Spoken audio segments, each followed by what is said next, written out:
ইল্লাল্লাহ বলতে পারে, একজন মুসলিম যে লা ইলাহা ইল্লাল্লাহ বলে সে বেঁচে থাকা পর্যন্ত আল্লাহ পাক কিয়ামত দিবেন ইনশাআল্লাহ। একজন মুসলমানের কত দাম চিন্তা করেন, কত দাম, আল্লাহু আকবার। তো এখানে একজন মুসলিমকে হত্যা করলো কে? কাবিল। কাবিলের আমলনামায় সব পাপ যেটা থাকলো, তার মানে আল্লাহর আযাব আসার প্রথম কারণ কি হলো? হিংসা। কি কারণ? আর হিংসা করতে থাকলে আল্লাহর শাস্তি কি হবে? আসবে। এটা এরপর আরো সামনে যান, এবার আসেন নূহ আলাইহিস সালাম, নাম মনে আছে? ৯৫০ বছর তার কওমকে দাওয়াত দিয়েছেন। কত বছর ভাই? একটু চিন্তা করেন তো, চোখ বন্ধ করে ৯৫০ বছর কতদিন হতে পারে? ৯৫০ বছর মানে প্রায় ১০০০ বছর।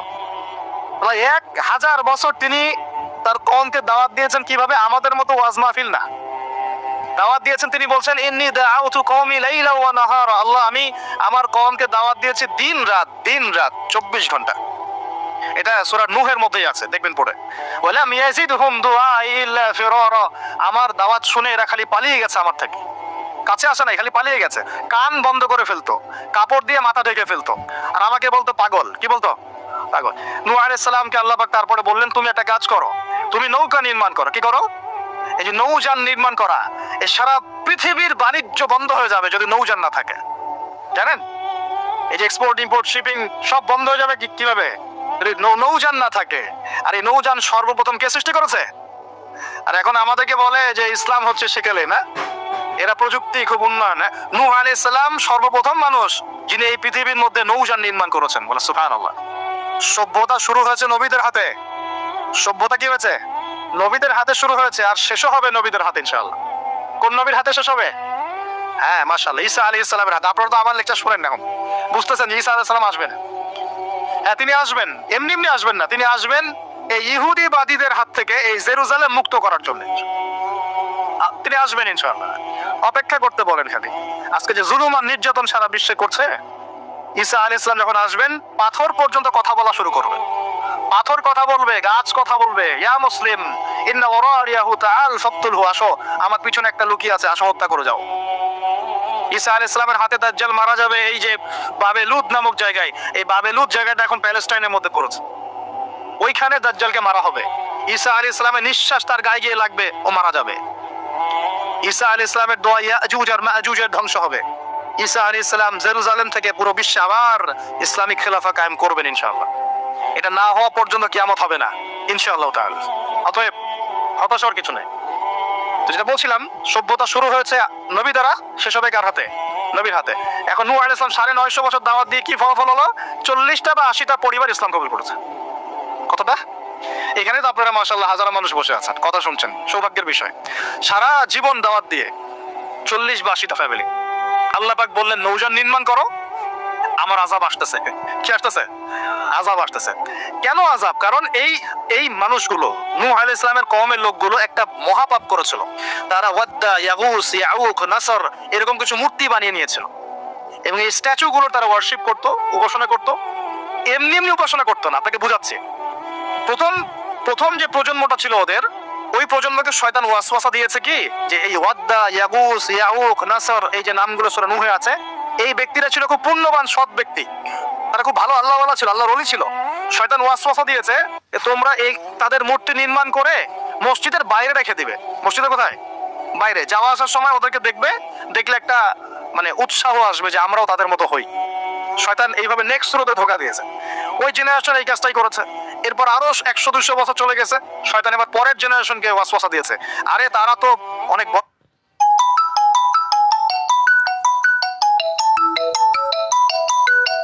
না, ওদেরকে ভিতরে ঢুকাও। এবার তারা ওই মূর্তিগুলো সব ভিতরে ঢুকানো শুরু করেছে। এটা হিস্ট্রি পড়ে দেখেন, তাফসীর আছে, জালালাইন পড়ে দেখেন, ইবনে কাসির পড়ে দেখেন। তো এবার তারা ঢুকালো ভিতরে, সেজদা করছে না কিন্তু মূর্তিতে, তারা খালি রেখে দিয়েছে ভিতরে, যে তাদেরকে দেখবো, দেখে আমার ইবাদতে মনোযোগ আসবে। উদ্দেশ্য কিন্তু ভালো। উদ্দেশ্য কি?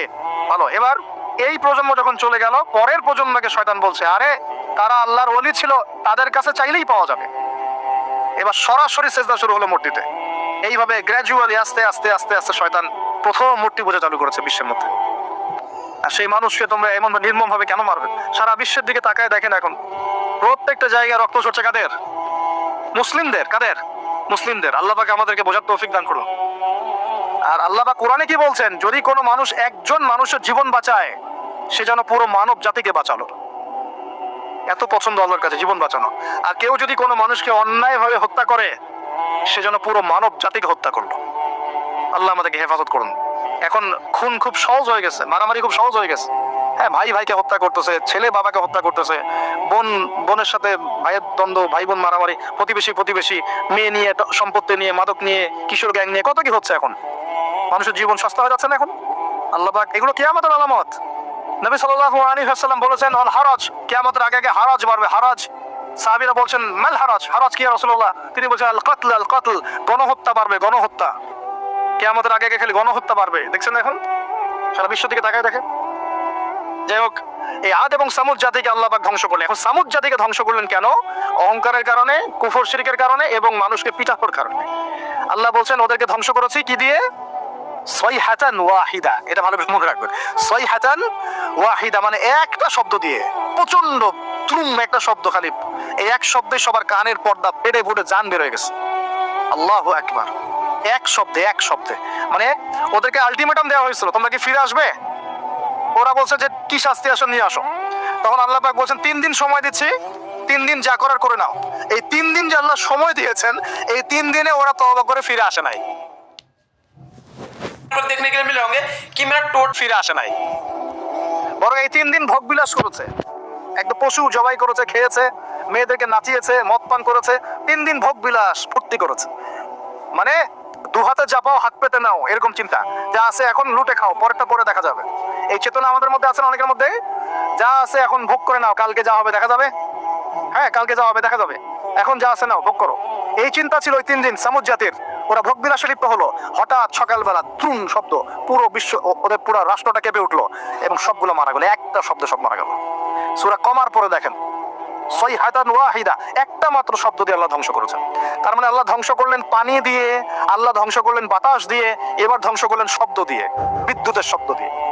কেমন ধ্বংস করলেন? পাপগুলো মনে রাখবেন, অহংকার, কুফর, শিরিক, আর কি হিংসা, তারপরে বললাম এই যে মানুষকে মারা, হ্যাঁ, শয়তানের তাবেদারি, মানুষকে মারা, এগুলো মনে রাখবেন। পাপগুলো মনে রাখতে হবে মাথার মধ্যে, কোন কোন পাপ, এবং এগুলো থেকে বাঁচতে হবে আমাদের ইনশাআল্লাহ। আর একটু সামনে যাই, বিরক্ত হচ্ছেন নাকি? আচ্ছা, আলোচনা একটু লম্বা হলো, সমস্যা আছে? আচ্ছা, এখন সামনে আসি। এরপরে আসছে একটা বিশেষ জাতি, তার নাম লুত। কি নাম? নাম শুনছেন আগে? আচ্ছা, এই কম আবার আজীব ও কম, আজীব মানে এ কম, এমন কম, এরকম কম পৃথিবীতে জীবনে ছিলও না, আসেও নাই। সূরা আনকাবুত আল্লাহ পাক বলছেন, ওয়া লুতন, লুত আলাইহিস সালামের কথা, ইয ক্বালা লিকওমিহি, যখন সে তার কওমকে বলল, হ্যাঁ, আইন্নাকুম লাতাতুনাল ফাহিশাতা মা সাবাকাকুম বিহা আহাদাম মিনাল আলামিন, হে আমার কওম, তোমরা কি এমন পাপ করতে যাচ্ছ যে পাপ এই মহাবিশ্বে জীবনেও কেউ কখনো করে নাই? আইন্নাকুম লাতাতুনার রিজাল, তোমরা কি পুরুষের কাছে যাচ্ছ যৌন তৃপ্তি নেওয়ার জন্য? আস্তাগফিরুল্লাহ। ওয়া তাকতাউনাস সাবিল, আর ডাকাতি করছো রাস্তার মধ্যে, রাস্তার মধ্যে ডাকাতি করতো, আর পুরুষে পুরুষে জেনা করতো। বলেন নাউজুবিল্লাহ। এমন একটা অবস্থা, মানে এমন একটা অবস্থা যে আল্লাহ পাক ওদেরকে শাস্তি দেওয়ার জন্য 2 জন ফেরেশতাকে পাঠিয়েছেন। একজনের নাম জিবরাইল আলাইহিস সালাম, একজন হচ্ছে মিকাইল আলাইহিস সালাম। এখন তারা এসেছেন লূত আলাইহিস সালামের বাসায় কিসের রূপ ধরে?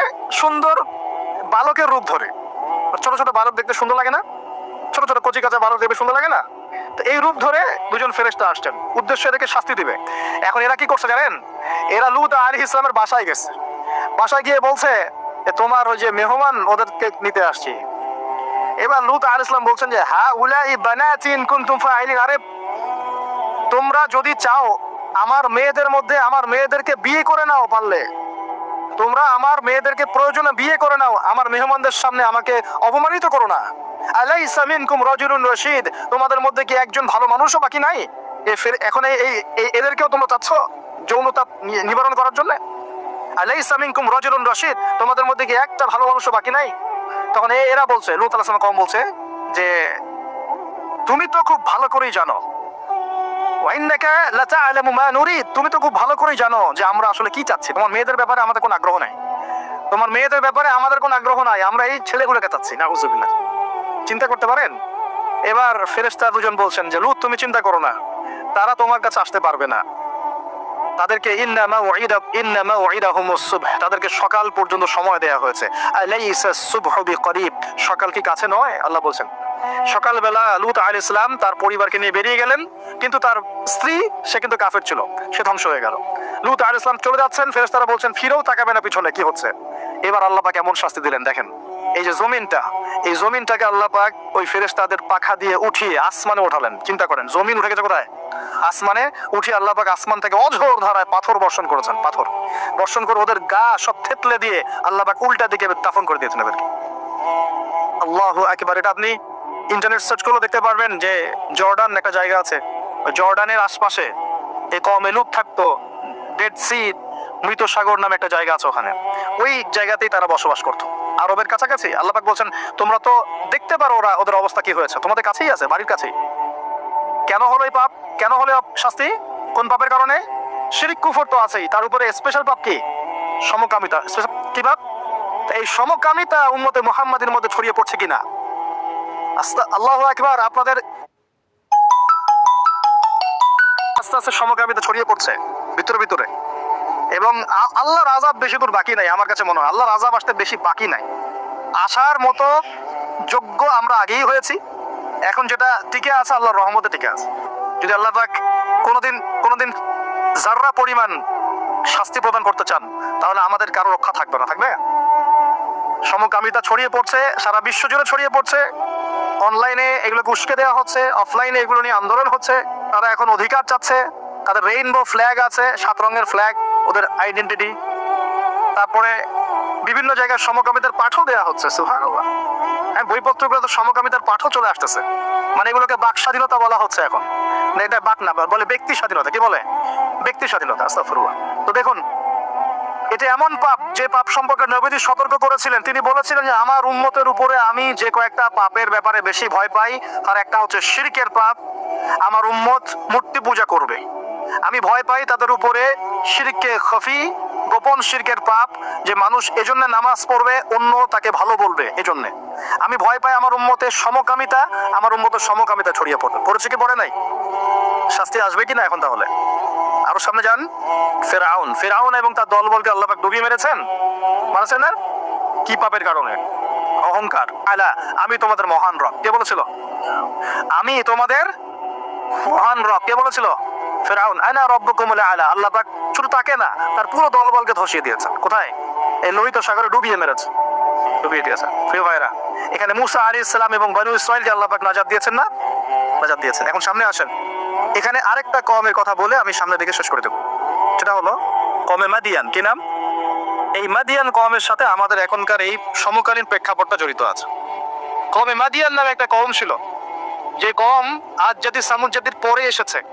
মুসা আলাইহিস সালামের সমসাময়িক সময় তারা পৃথিবীতে ছিল। এবং এই মাদিয়ান কওম সম্পর্কে আল্লাহ পাক বলছেন সূরা আনকাবুত এবং অন্যান্য সূরায় 4টা আয়াত বলছেন। কয়টা আয়াত? এই 4টা আয়াত আল্লাহ পাক বলছেন ফাকাযযাবুহু, এই কওম শুআয়ব আলাইহিস সালামকে অস্বীকার করলো। ফাখাযাতহুমুর রাজফাতু ফাসবাহু ফি দারিহিম জাসিমিন। আল্লাহ বললেন এই কওমে মাদিয়ান শুআয়ব আলাইহিস সালামকে অস্বীকার করলো এবং তাদেরকে পেয়ে বসলো একটা ভূমিকম্প। কি পেয়ে বসলো? পৃথিবীর ইতিহাসে সর্বপ্রথম যে কওমকে ভূমিকম্প দিয়ে ধ্বংস করা হয়েছে তার নাম কওমে মাদিয়ান। কি নাম? কওমে মাদিয়ান। প্রশ্ন হচ্ছে কেন ভূমিকম্পের শাস্তি আসলো? উত্তর, আল্লাহ পাক ওদের কয়েকটা পাপ বলছেন। এক নাম্বার আল্লাহ ওদেরকে বলছেন ওয়াজিনু বিল কিসতাসিল মুস্তাকিম, তোমরা ওজনে সঠিকভাবে মাপ দিবে। কওমে মাদিয়ান মাপে কম দিত, এই মাপে কম দেওয়ার একটা পাপের কারণে ভূমিকম্পের শাস্তি এসেছে। কোরআন কথা বলছে। এই সমস্যা সমাজে আছে কি নাই? আচ্ছা, আরো বলছে ওয়ালা তাবখাসুন নাস আশিয়াহুম, তোমরা মানুষের সম্পদ অন্যায়ভাবে 2 নাম্বারি করে ভোগ করিও না। এই 2 নাম্বারি করে অন্যের সম্পদ ভোগ করার এই পাপটা সমাজে এখন আছে কি নাই? আরেকটা হচ্ছে যে তারা অপচয় করত, মাপে কম দিত, মানুষের সম্পদ অন্যায়ভাবে লুটপাট করে খেত। এই সময় আল্লাহ রাব্বুল আলামিন ওদেরকে সতর্ক করেছেন শুআয়ব আলাইহিস সালামকে দিয়ে, তারা কথা শুনে নাই। আল্লাহ রাব্বুল আলামিন ভূমিকম্প দিয়ে পুরো জাতিকে ধ্বংস করেছেন। তাহলে পৃথিবীর ইতিহাসে এই ভূমিকম্প নতুন আগে হয়েছে? এই ভূমিকম্প এখন আবার নতুন করে বেশি বেশি হচ্ছে কিনা? এই ভূমিকম্পের অপরাধ আল্লাহ পাক কি বললেন? মাপে কম দেয়া, অন্যের সম্পদ অন্যায়ভাবে আত্মসাৎ করা এবং কি অপচয় করা। কোন কওম করেছে এই কাজগুলা? কওমে মাদিয়ান। এখন আসেন কওমে মাদিয়ান থেকে নবী সাল্লাল্লাহু আলাইহি ওয়াসাল্লাম কি বলছেন। এবার আমাদের নবীজি বলছেন শোনো, বাইনা ইয়াদাই সাআ, একটু মনোযোগ দেন, আমি 3-4টা হাদিস বলে শেষ করছি।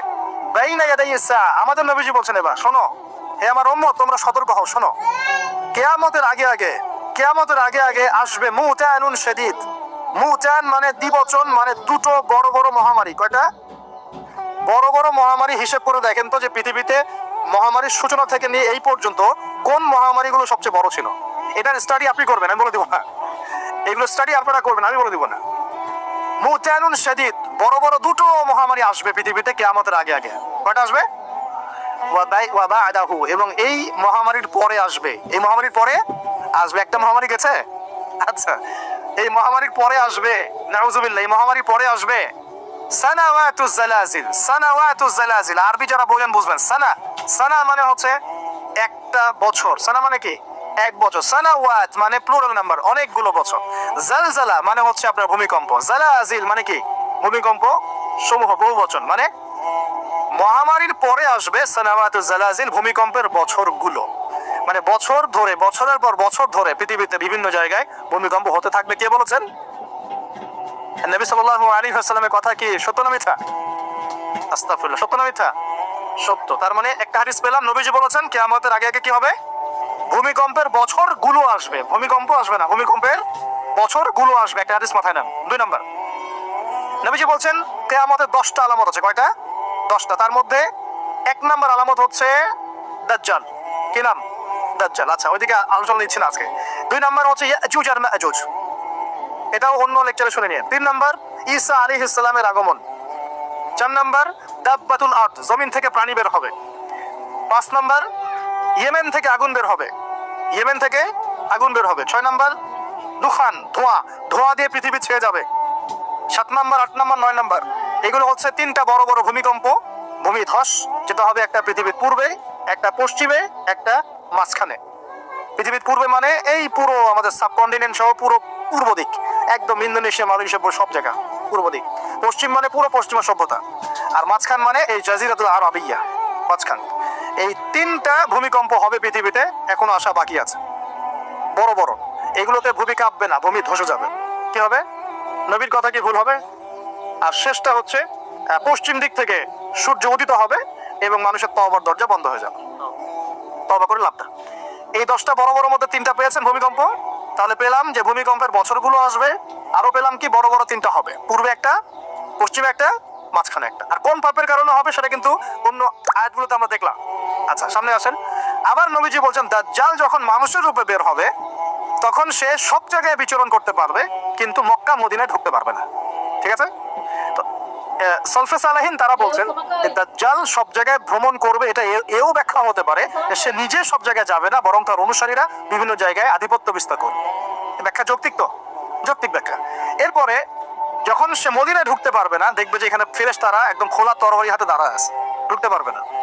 তখন সে মদিনার কাছাকাছি একটা জায়গায় বসতি গাড়বে, গেড়ে তার অনুসারীদেরকে আহ্বান করবে। কিভাবে? সে, আল্লাহ পাক তো তাকে কিছু ক্ষমতা দিবেন পরীক্ষা করার জন্য। সে 3 বার ভূমিতে আঘাত করবে, এতে করে ভূমি কেঁপে উঠবে, এবং এই ভূমিকম্পে মদিনা থেকে যত মুনাফিক টাইপের যত মানুষ আছে সব দৌড় দিয়ে দাজ্জালের দলে যোগ দিবে। তার মানে ওই সময় ভূমিকম্প আসবে। আর কি? এবার নবী সাল্লাল্লাহু আলাইহি ওয়াসাল্লাম বুখারী এক হাদিসে বলছেন, আবু হুরায়রা রাদিয়াল্লাহু আনহু থেকে বলছেন, তিনি বলছেন যে লা তাকুমুস সাআ, কিয়ামত ততদিন পর্যন্ত হবে না। এই হাদিস দুটো একটু মনোযোগ দিয়ে শুনুন। কিয়ামত ততদিন পর্যন্ত হবে না যতদিন পর্যন্ত না ইউকবাদাল ইলম, জ্ঞানটাকে উঠিয়ে নেওয়া হয়। জ্ঞান কি হয়? উঠিয়ে নেওয়া হয়। নবী আরো বলছেন ইউকবাদুল ইলম ওয়া তাকফুরা জালাজিল, এবং বেশি বেশি ভূমিকম্প না হচ্ছে। 2 নম্বর কি? বেশি বেশি ভূমিকম্প না হচ্ছে। ওয়া ইয়াতাকারাবুস সামান, এবং সময় কাছাকাছি চলে না আসছে। এই জায়গায় আমি একটু স্টাডি করতে গিয়ে একটা অদ্ভুত জিনিস দেখলাম, যে একটা রিসার্চ বলছে, সায়েন্সের রিসার্চ বলছে যে প্রতিটা ভূমিকম্পে পৃথিবীর গতির মধ্যে একটা পরিবর্তন হয়। প্রতিটা ভূমিকম্পে পৃথিবীর গতির মধ্যে একটু একটু পরিবর্তন হয় এবং সময় সংক্ষিপ্ত হয়ে আসে। সময় কি হয়? সংক্ষিপ্ত হয়ে আসে। পৃথিবীর ভিতরে আছে, নিচে আছে কিন্তু আগুন। কি আছে? আগুনের স্তর আছে। একদম নিচে একটা ইনার কোর মানে একটা জায়গা আছে, ইনার কোর বলে। এখন সাম্প্রতিক গবেষণা বলছে যে ইনার কোর আগে যেদিকে ঘুরতো এখন তার বিপরীত দিকে ঘোরা শুরু করেছে। আল্লাহু আকবার। তাহলে এগুলো মিলে যাচ্ছে না? ভূমিকম্পের সাথে পৃথিবীর ঘূর্ণন সম্পৃক্ত এবং জামান, সময়টাও সম্পৃক্ত। তো নবী যেটাই বলছেন যে ওয়াতাকসুরা জালাজিল, বেশি বেশি ভূমিকম্প হবে, ওয়াতাকারাবা জামান, এবং সময় কাছাকাছি চলে আসবে। অন্য হাদিসে আসছে বছর যাবে মাসের মতো, মাস যাবে সপ্তাহের মতো, সপ্তাহ যাবে দিনের মতো। তিনি আরো বলছেন ওয়ুজহিরুল ফিতান, এবং সমস্ত রকম ফিতনা ফাসাদ দেখা যাবে, দেখা যাচ্ছে না, এবং ওয়াল হারাজ, এবং বেশি বেশি হত্যাকাণ্ড হবে। সাহাবীরা বলছেন যে ওমাল হারাজ ইয়া রাসূলুল্লাহ, হারাজটা কি ইয়া রাসূলুল্লাহ? তিনি বলছেন আল কাতল, হত্যা, হত্যা, গণহত্যা, এগুলো হচ্ছে হারাজ। এবং তোমাদের ধন সম্পদ বাড়তে থাকবে, ফায়াফিদু, ধন সম্পদ উপচে পড়বে। এখন এবার আল্লাহ রাব্বুল আলামিন তাকে মিশরের দিকে যাওয়ার যে সময় এখন হয়ে গেছে, 10 বছর হয়ে গেছে, মিশরের দিকে যেতে হবে। যাওয়ার পথে স্ট্রিট প্রসব বেদনা উঠেছে। তখন মুসা আলাইহিস সালাম আগুন খুঁজছেন। আগুন কি খুঁজছেন ভাই? আগুন। আগুন খুঁজতে খুঁজতে খুঁজতে খুঁজতে তুর পাহাড়ের ওখানে গিয়ে দেখছেন যে আগুন গাছে জ্বলছে, সবুজ পাতার উপরে আগুন। তিনি অবাক। এই সময় আওয়াজ আসলো, বিসমিল্লাহির রহমানির রহিম, ইন্নী আনা রাব্বুক ফাখলা'না আলাইক ইন্নাকা বিল ওয়াদিল মুকদ্দাস তুয়া। মুসা, ইন্নানি আনা আল্লাহ লা ইলাহা ইল্লা আনা ফা'বুদনি ওয়া আকিমিস সালাতা লিযিকরি। মানে এখানে অনেকগুলো কথা আছে, সূরা তাহার মধ্যে আছে। আওয়াজ চতুর্দিক থেকে ভেসে আসলো। মহান আল্লাহ রাব্বুল আলামিন তার শান অনুযায়ী, তার ইজ্জত অনুযায়ী তিনি যেভাবে কথা বলেন সেভাবে মুসা আলাইহিস সালামের সাথে কথা বললেন। আল্লাহু আকবার। বললেন, ইয়া মুসা, হে মুসা, ইন্নানি আনা আল্লাহ, নিশ্চয় আমি আল্লাহ, লা ইলাহা ইল্লা আনা, আমি ছাড়া কোনো ইলাহ নাই, ফা'বুদনি, তুমি আমার ইবাদত করো, ওয়া আকিমিস সালাতা লিযিকরি, আমার ইবাদতের জন্য সালাত কায়েম করো, আমার জিকিরের জন্য সালাত কায়েম করো, আমার স্মরণের জন্য সালাত কায়েম করো। ফাখলা'না আলাইক, তোমার জুতা খুলে ফেলো, ইন্নাকা বিল ওয়াদিল মুকদ্দাস তুয়া, তুমি তুয়া উপত্যকায় আছো, পবিত্র তুয়া উপত্যকায় আছো। আদব শেখানো হলো। এভাবে অনেক কথোপকথন হলো। নবী মুসা আলাইহিস সালাম ভয় পেয়ে গেলেন এবং আল্লাহ পাক আরো কথা বললেন, ওয়ামা তিলকা বিয়ামিনিকা ইয়া মুসা, তোমার ডান হাতেটা কি? মুসা আলাইহিস সালাম বলছেন, ক্বালা হিয়া আসায়া আতাওয়াক্কাউ আলাইহা ওয়া আহুশু বিহা আলা গনামি ওয়া লিয়া ফিহা মাআরিব উখরা, এটা তো আমার লাঠি, এটা দিয়ে আমি ডালপালা পারি, আমার ওই যে গবাদি পশু চড়াই। আল্লাহ পাক বলছেন যে এটা ছুঁড়ে মারো, আলকিহা ইয়া মুসা, এটা ছুঁড়ে মারো। ফালকাহা, তিনি ছুঁড়ে মারলেন, ফাইদা হিয়া হাইয়াতুন তাসা, এবং এটা ছোটাছুটি শুরু করলো, বড় একটা সাপ হয়ে গেল। সুবহানাল্লাহ। এগুলো কোনো গাল গল্প নয়, এগুলো আল্লাহ রাব্বুল আলামিনের মুজিজা, মুজিজাতুল কুবরা, এটা বড় মুজিজা। তিনি পিছনের দিকে দৌড়ানো শুরু করলেন সাপ দেখে, খাইফা ইয়াতারাক্কাব, মানে ভয়ে দৌড়ানো শুরু করলেন। আল্লাহ পাক বলছেন, লা ইয়াখাফু লাদাইনাল মুরসালিন, আমার কাছে রাসূলগণ ভয় পায় না, তুমি ভয় পেও না, তুমি ওটাকে ধরো পিছন থেকে, সেটা আবার লাঠি হয়ে যাবে। পিছন থেকে হাত দেওয়া হলো, লাঠি হয়ে গেল। সুবহানাল্লাহ। এবার বলছে যে তুমি তোমার বগলের নিচে হাত ঢুকাও। মুসা আলাইহিস সালাম বগলে হাত ঢুকালেন, বের করলেন, হাত থেকে টর্চ লাইটের মতো আলো বের হওয়া শুরু হলো। এটা দ্বিতীয় নিদর্শন। কেন দেয়া হলো নিদর্শন? এবার আল্লাহ পাক তার দায়িত্বটাকে বলছেন, তোমাকে নিদর্শনগুলো কেন দিলাম, তোমাকে মনোনীত কেন করলাম, কেন তোমাকে মনোনীত করলাম মুসা, তোমার কাজটা কি? তোমার কাজ এখন এটা, ইযহাব ইলা ফিরআউনা ইন্নাহু তাগা, তুমি ফিরআউনের কাছে যাও। ফিরআউন সীমা লঙ্ঘন করেছে, মনে আছে ফিরআউনের কথা? সীমা লঙ্ঘন করেছে। তখন মুসা আলাইহিস সালাম তার অপারগতা প্রকাশ করছেন এভাবে। তিনি বলছেন, আল্লাহ, আমার তো জিহ্বায় জড়তা আছে, আর আমি তো ওখানে এক ব্যক্তি, আমার খুনের অভিযোগ আমার কাঁধে, আমি এখন কিভাবে কি করবো আল্লাহ? তখন আল্লাহ রাব্বুল আলামিন বলছেন, এই দোয়াটা করো। কোন দোয়া? মুসা আলাইহিস সালাম করলেন, রব্বি ইশরাহ লি সাদরি, হে আল্লাহ, আমার বক্ষ প্রশস্ত করো, ওয়াসসির লি আমরি, আমার কাজকে সহজ করে দাও, ওয়াহলিল উকদাতাম মিন লিসানি, আমার জিহ্বার সমস্ত জড়তা দূর করে দাও, ইয়াফকাহু কাওলি, যাতে মানুষ আমার কথা বুঝতে পারে। আর আমার সাথে আমার পরিবারের মধ্যে থেকে ওয়াজআলনি ওয়াজিরাম মিন আহলি, আমার পরিবারের মধ্যে একজন ওজির আমাকে দাও, সাথী। হারুন আখি, আমার ভাই হারুনকে দান কর। সুবহানাল্লাহ। হারুন আলাইহিস সালামকে নবুয়ত দেয়া হলো। দুজনকে আল্লাহ পাক এখন বলছেন, ইযহাবা ইলা ফিরআউন, তোমরা দুজন এখন ফিরআউনের কাছে যাও। ফাইন্নাহু তাগা ফাকুলা লাহু কাওলান লাইয়িনা, তবে তাকে গিয়ে কর্কশ ভাষায় কথা বলবে না, নরম স্বরে কথা বল। দায়ীদের এখানে সুন্নাহ, দায়ীদের জন্য শিক্ষা আছে, দায়ী আলেম যারা মুবাল্লিগ তাদের শিক্ষা আছে। ফিরআউনের সামনে গিয়ে দাওয়াত দিলেও কিভাবে দিতে হবে? ফাকুলা লাহু কাওলান লাইয়িনা, নম্রভাবে কথা বলো। লাআল্লাহু, কেন নম্রতার সাথে? লাআল্লাহু ইয়াতাযাক্কারু আও ইয়াখশা, হয়তোবা নম্রতা প্রদর্শন করলে সে উপদেশ গ্রহণ করতে পারে, অথবা সে আল্লাহকে ভয় করতেও পারে। আল্লাহ পাক তো আগে থেকে জানেন সে ঈমান আনবে না, তারপরেও আমাদের আদব শেখাচ্ছেন আল্লাহ পাক এখানে। তারা দুজন চলে গেলেন, দাওয়াত দিলেন। ফিরআউন মশকরা করছে, ওয়ামা রাব্বুকুম ইয়া মূসা, তোমাদের দুজনের রব আবার কে? হ্যাঁ, মূসা আলাইহিস সালাম বোঝাচ্ছেন, রব্বি আল্লাযী, আমার রব সেই রব যিনি জীবিতকে মৃত করেন, মৃতকে জীবিত করেন। ইত্যাদি, মানে যার হুকুম ছাড়া একটা গাছের পাতাও নড়ে না, যিনি মাটি থেকে সব উৎপন্ন করেন, বৃষ্টি বর্ষণ করেন, সব বুঝালেন। ফেরাউনের বক্তব্য তখন এটাই ছিল, তোমাদের কাছে কি কোন নিদর্শন আছে, কোন আয়াত নিদর্শন আছে? হ্যাঁ, নিদর্শন আছে। কি? লাঠি ছুঁড়ে মারলেন, সাপ হয়ে গেল। এখন ফেরাউন বলছে এটা তো জাদু, এটা কি? আমার জাদুকররাও এটা পারে, জাদুকরটাকে ডেকে না হলো, জাদুকররাও লাঠি ছুঁড়ে মারলো, সাপ হয়ে যাচ্ছে। কিন্তু এই বড় সাপ ওদের সব সাপকে খেয়ে ফেললো। তখন ফেরাউন কিন্তু ভয় পেয়ে গিয়েছিল। এরপরেও এই হাত বের করে আলোর এই নিদর্শন দেখানো হলো, তাওহীদের দাওয়াত দেওয়া হলো, ফেরাউনকে ভয় করতে বলা হলো, ফেরাউনকে সতর্ক করা হলো যে আমার রব, আপনার রব, সবার রব হচ্ছেন আল্লাহ। সবকিছু বোঝানো হলো, কিন্তু ফেরাউন এই কোনো কথাই গ্রহণ করলো না। এরপরে সে বনু ইসরাইলকে ডিভাইড অ্যান্ড রুল করলো। ডিভাইড অ্যান্ড রুল মানে ওদেরকে ভাগ করতো এবং রুল করতো, ঠিক যেটা এখনকার গ্লোবাল অ্যাফেয়ার্সে করা হচ্ছে। ডিভাইড অ্যান্ড রুল, আমাদেরকে তারা ভাগ করে দিয়েছে, আমাদের পুরো কমিউনিটি, গ্লোবাল মুসলিম কমিউনিটিকে তারা ভাগ করে দিয়েছে এবং রুল শাসন করছে।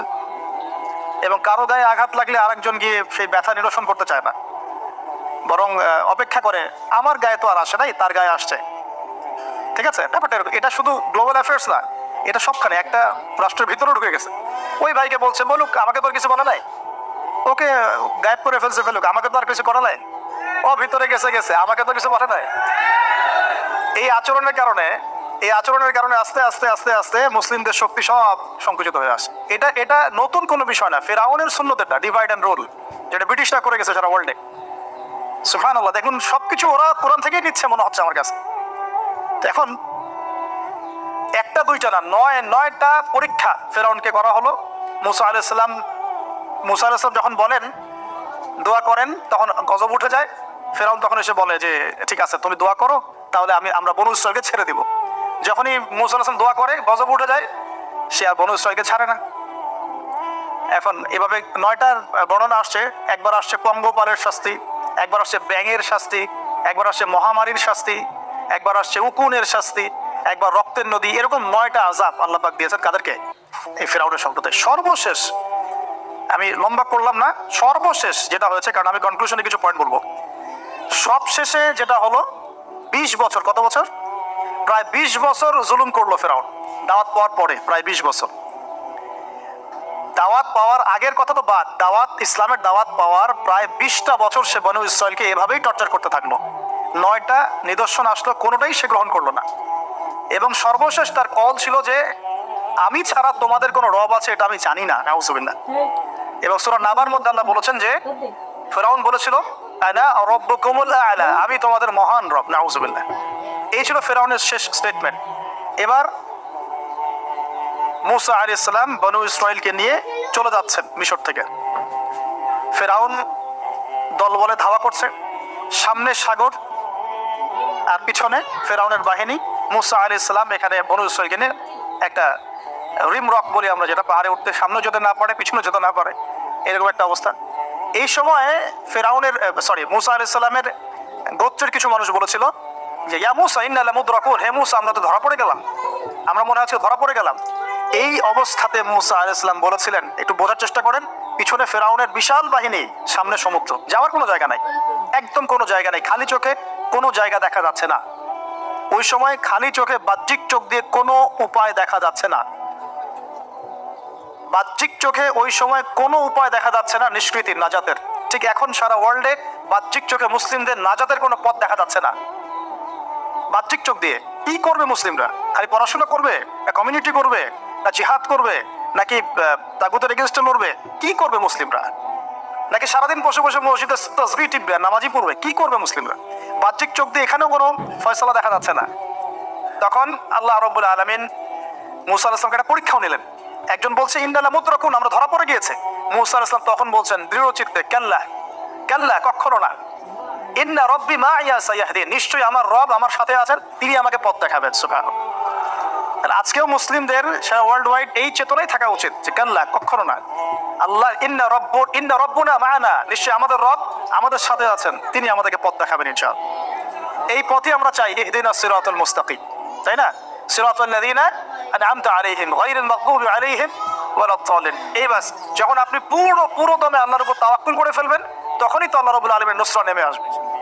বদরের মাঠে নবী সাল্লাল্লাহু আলাইহি ওয়াসাল্লাম হাত তুলে দোয়া করছে, আল্লাহ এই 313 জন মুসলিম যদি আজকে শেষ হয়ে যায়, ইসলামের নাম নেওয়ার কেউ থাকবে না। দোয়া করতে করতে চাদরটা পর্যন্ত পড়ে গেল। আবু বকর সিদ্দিক দৌড়ে এসে চাদর উঠায় দিলেন, দিয়ে কান্না জড়িত কণ্ঠে বলছেন, হাসবুকা ইয়া রাসূলুল্লাহ, যথেষ্ট হয়েছে আল্লাহ রাসূল, যথেষ্ট হয়েছে, আর দোয়া করার দরকার নেই, ইনশাআল্লাহ আল্লাহ সাহায্য নেমে আসবে। আল্লাহ পাকের সাহায্য নেমে আসলো, হাজার হাজার ফেরেশতা আল্লাহ নামিয়ে দিলেন বদরের মাঠে। ইনশাআল্লাহ আপনি দেখুন যে সুবহানাল্লাহ, নবী সাল্লাল্লাহু আলাইহি ওয়াসাল্লাম হিজরত করছেন আবু বকর সিদ্দিককে সাথে নিয়ে। মনে আছে গারে সওরের ঘটনা, সবাই ঘিরে ফেলেছে, এমনকি নিচ থেকে উপর ওদের পা দেখা যাচ্ছে। আবু বকর সিদ্দিক বলছেন যে ইন্না মুদরাকুন, আমরা ধরা পড়ে গেলাম ইয়া রাসূলুল্লাহ। একই কথা কিন্তু নবী সাল্লাল্লাহু আলাইহি ওয়াসাল্লাম সেই একই কথাই বলছিলেন, লা তাহজান, তুমি দুশ্চিন্তা করো না, ইন্নাল্লাহা মা'ানা, আল্লাহ আমাদের সাথে আছেন, ইনশাআল্লাহ আল্লাহ আমাদের সাথে আছেন।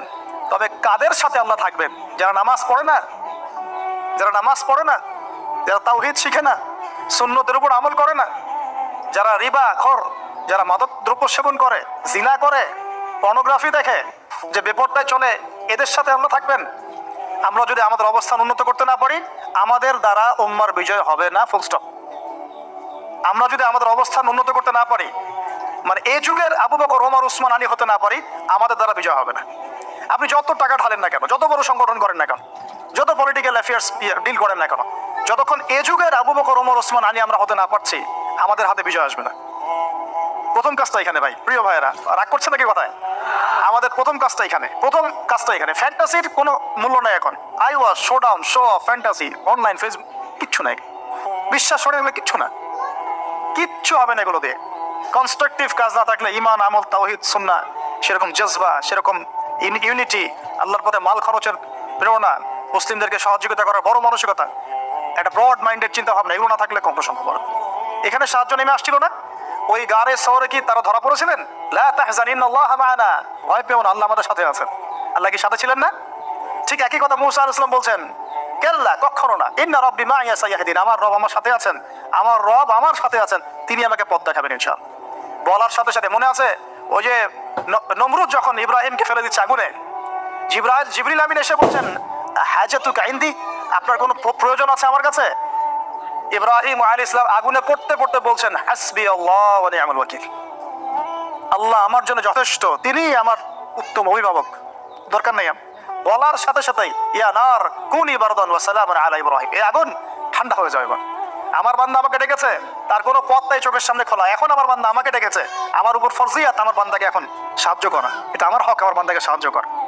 ওয়া কানা হাক্কান আলাইনা নুনজিল মুমিনিন, আমার হক হচ্ছে, আল্লাহ বলছেন আমার হক মুমিন বান্দাদেরকে নাজাত দেওয়াটা আমার হক। সুবহানাল্লাহ। তো মডারেট ইসলামের সুযোগ নাই ইসলামে।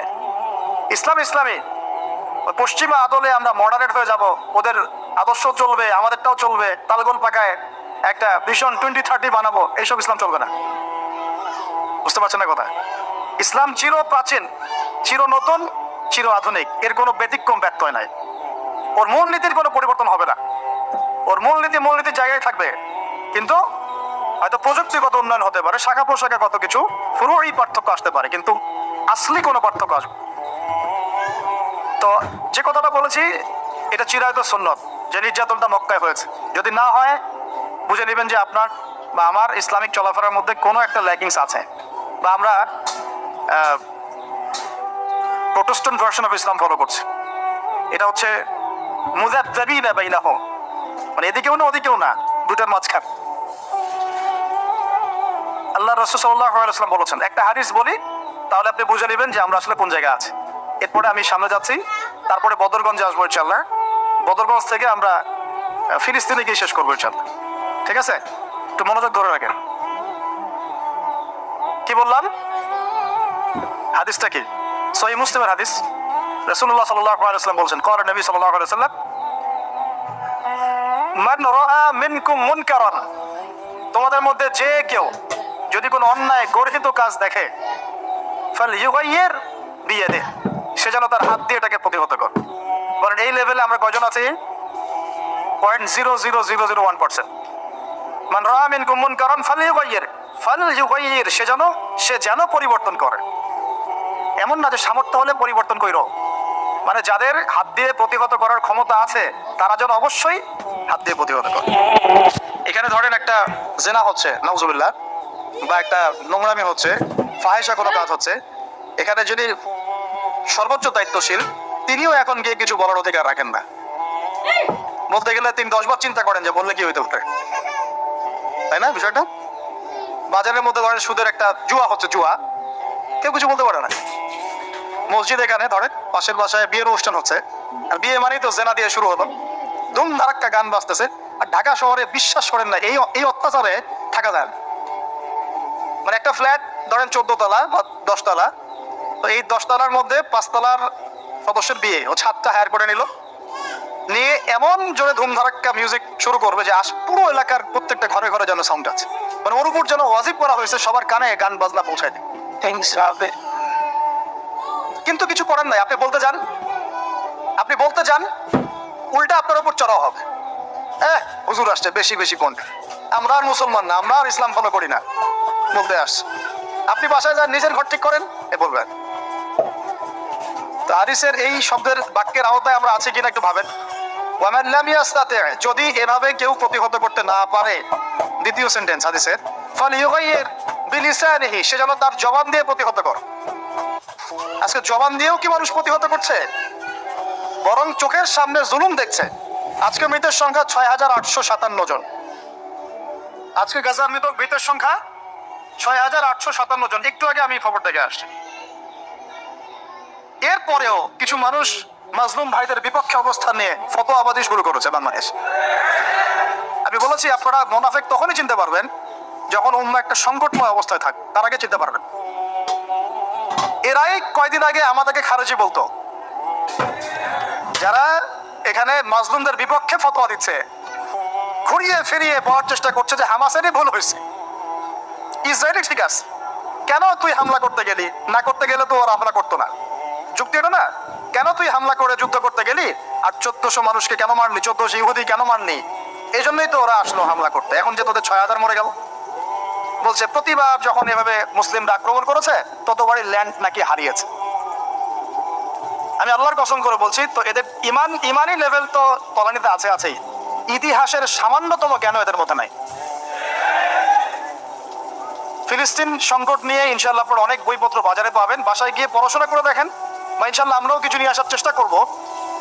আপনাদেরকে দেখাবো যে এই ধরনের সংগঠনগুলো যখন তৈরিও হয় নাই, হামাসের মতো সংগঠনটা যখন সৃষ্টিও হয় নাই, তার আগেই তারা মোটামুটি 56% জায়গা দখল করে ফেলছে। তো ওই সময় কেন করছে বেটা? ওই সময় তারা আক্রমণ কেন করেছিল? 1914 থেকে 18 সাল থেকে শুরু করে এই যে শুরু হলো, প্রথমে ব্রিটেনের হাত ধরে ঢুকেছে, তারপরে নাজদি, ওখানে যে আহলে সৌদের নাজদিয়া ছিল কিছু, এরা তুর্কিদের বিরুদ্ধে বিদ্রোহ করেছিল, তখন ঢুকেছে এই যে জায়নিস্টরা। ঢোকার পর অল্প অল্প করে প্রথমে 3%, 2%, 6% করতে করতে করতে করতে এই 48 সাল পর্যন্ত আসতেই 50 থেকে 56% জায়গা দখল হয়ে গেল। ওই সময় কি হামাস ছিল? ওই সময় কি ইন্তেফাদা হয়েছে? ওই সময় কি দফায় দফায় এরকম মিসাইল ছড়া হয়েছে? যেখানে ইহুদি খ্রিস্টানদের সাংবাদিকরা ওরা পর্যন্ত পশ্চিমা মিডিয়াতে এগুলো নিয়ে কথা বলছে যে এটা মানবতা বিরোধী অপরাধ হচ্ছে, মানুষকে নির্মমভাবে হত্যা করা হচ্ছে, হাসপাতালে বোম মারা হচ্ছে, বাচ্চাদেরকে হত্যা করা হচ্ছে, ওই সময় মুসলমান নামধারী কিছু শায়েক দেখি এদের বিরুদ্ধে কথা বলছে, মুজাহিদ ভাইদের বিরুদ্ধে কথা বলছে।